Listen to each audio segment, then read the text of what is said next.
Republic ദിനാഘോഷത്തിന്റെ ഭാഗമായി Bharatiya Janata party Chinnakanal panchayat കമ്മിറ്റിയുടെ നേതൃത്വത്തിൽ സൂര്യനെല്ലി ടൗണിൽ ശുചീകരണ പ്രവർത്തനങ്ങൾ നടത്തി. പൊതുസ്ഥലങ്ങളും ഓടകളും വൃത്തിയാക്കി പ്ലാസ്റ്റിക് മാലിന്യങ്ങൾ നീക്കം ചെയ്താണ് റിപ്പബ്ലിക് ദിനം ആചരിച്ചത്.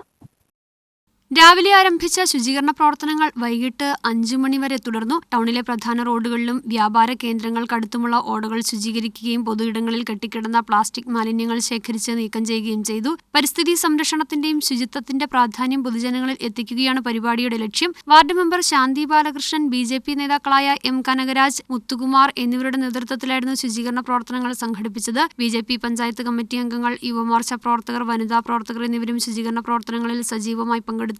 ദേശത്തിന്റെ റിപ്പബ്ലിക് ദിനം ആഘോഷിക്കുന്നതോടൊപ്പം സമൂഹത്തിന് ഉപകാരപ്രദമായ സേവന പ്രവർത്തനങ്ങൾ നടത്തുന്നത് എല്ലാവർക്കും പ്രചോദനമാകണമെന്ന് നേതാക്കൾ പറഞ്ഞു. ശുചിത്വവും പരിസ്ഥിതി സംരക്ഷണവും ജനങ്ങളുടെ ദൈനംദിന ജീവിതത്തിന്റെ ഭാഗമാകേണ്ടതുണ്ടെന്നും അവർ ചൂണ്ടിക്കാട്ടി. ഇത്തരത്തിലുള്ള ശുചീകരണ പ്രവർത്തനങ്ങൾ തുടർച്ചയായി നടത്തുമെന്നും സൂര്യനെല്ലി ടൗണിനെ കൂടുതൽ വൃത്തിയുള്ളതും ആരോഗ്യകരവുമായ പ്രദേശമായി മാറ്റുന്നതിനായി പാർട്ടിയുടെ നേതൃത്വത്തിൽ വിവിധ പരിപാടികൾ ആവിഷ്കരിക്കുമെന്നും സംഘാടകർ അറിയിച്ചു.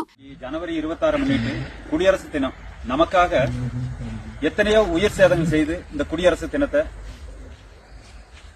உருவாக்கி இருக்கிற பெரிய பெரிய ஆளுகளுக்காக ஒரு நன்றி செய்யறதுக்காக இன்னைக்கு சின்னக்கானல் பஞ்சாயத்துல 56 வருஷத்துக்கு பிறகு நாங்க ஒரு பாரதிய ஜனதா பார்ட்டியினுடைய ஒரு மெம்பரை தேர்ந்தெடுத்திருக்கோம். அந்த மெம்பருடைய சார்பில் இன்னைக்கு நரேந்திர மோடி சர்க்கார் சொல்ற மாதிரி தூய்மை இந்தியா திட்டம்ங்கிற ஒரு விஷயத்தை இன்னைக்கு சின்னக்கானல் பஞ்சாயத்துல சூரியநெல்லிய இன்னைக்கு எங்களால முடிஞ்ச அளவுக்கு பாரதிய ஜனதா பார்ட்டியினுடைய அனைத்து உறுப்பினர்களும் சேர்ந்து இன்னைக்கு டவுனை நாங்க ஒரு தூய்மைப்படுத்தணும். நியூஸ் பியூரோ, ராஜகுமாரி.